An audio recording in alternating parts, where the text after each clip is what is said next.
Om Swastiastu. Apa kabar semuanya?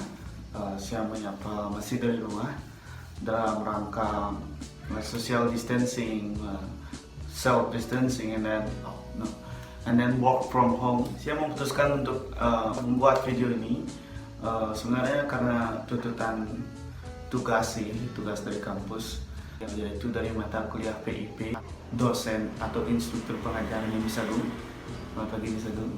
Dan bukannya hal itu sih, sebenarnya saya juga pengen ngomong ini karena ya tentang keresahan hati saya sih, bagaimana saya bisa mengkomunikasikan keresahan yang ada pada diri saya itu dalam sebuah video ini, yaitu masalah pandemi COVID-19 atau virus corona ini, dimana di dalam tugas ini saya dituntut untuk menjelaskan apa saja sih dampak dari adanya pandemi virus corona ini. Tapi sebelum itu, saya akan kembali setelah ini.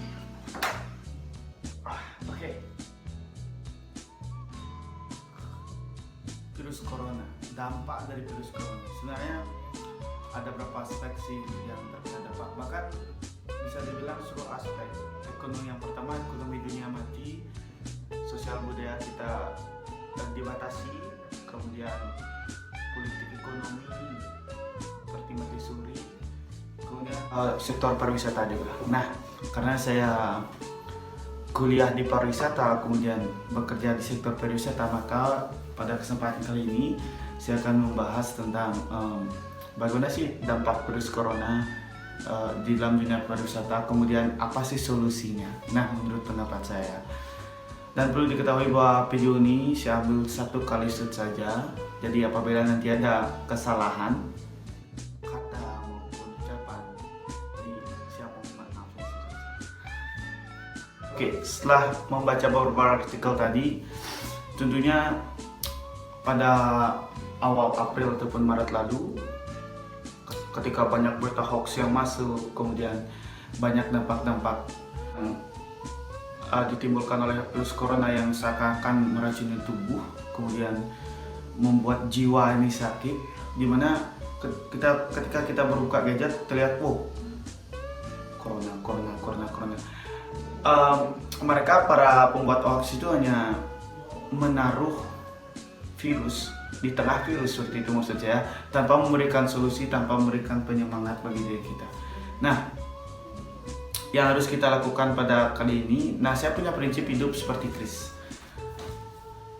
dimana ketika ditempa, kemudian ketika dibakar, ketika ditempa, kita harusnya semakin kuat, bukan semakin lemah gitu. Kita percaya ketika saya jelasin ya, ketika membuat sebuah kris, dimana kris itu pertama ditempa, kemudian ditempa terus, kemudian dibakar lagi. Ketika sudah panas ditempa lagi, dibalik, kemudian dilipat, ditempa lagi. Nah, di sana saya belajar dimana ketika kita mendapat tempaan dan masalah, kita akan menjadi tajam seperti keris sakti. Nah, itu adalah salah satu pedoman di dalam hidup saya selama ini. Ketika saya menemukan beberapa masalah, bukannya kita melemah, tapi kita harus semakin kuat dan percaya bahwa ajaran dan tempaan ini akan menjadi suatu kelebihan dan suatu kesempurnaan pada diri kita. Nah, bicara tentang dampak virus corona, seperti yang kalian tahu semuanya, memang virus corona sudah menyebar begitu luas, membuat sektor ekonomi, kemudian kehidupan sosial budaya, kemudian kehidupan kita antar manusia, sosialisasi menjadi seperti terkendala, kemudian seperti mati suri. Nah, khususnya di sektor pariwisata ada beberapa banyak dampak sih. Yang pertama, di dalam studi saya, di mana saya kuliah, kemudian harus kuliah di rumah, berpacu dengan kota internet, kemudian banyak tugas yang sekiranya ketika kita bertemu di kampus, kita bisa langsung interaksi dengan dosen. Apa yang kita tidak mengerti, kita bisa tanyakan langsung. Nah, ketika harus belajar dengan handphone, kemudian materi digital, ya bagus sih, tapi cukup sulit untuk saya mengerti. Itu salah satunya. Kemudian sektor dunia kerja, dimana kita dituntut untuk di rumah aja tapi kerja.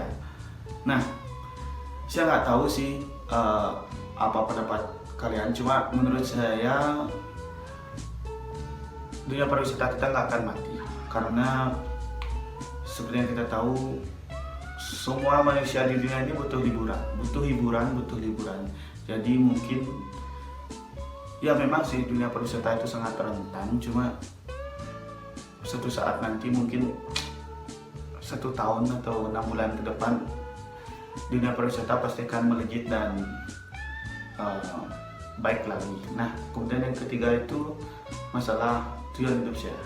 Nah, saya sebenarnya itu ingin sekali berangkat ke kapal pesiar, cuma ya seperti pandemi sekarang, saya nggak tahu kapan akan berakhir. Cuma ya percaya aja sih, seperti konsep kris yang tadi saya beritahukan, dimana ketika kita mendapat tempaan, ketika kita mendapat masalah, jadikan itu menjadi sesuatu yang bisa membuat kita lebih sakti, seperti halnya kris itu tadi. Ketika kita ditempa terus pom, dan kita percaya kita pasti bisa melewatinya.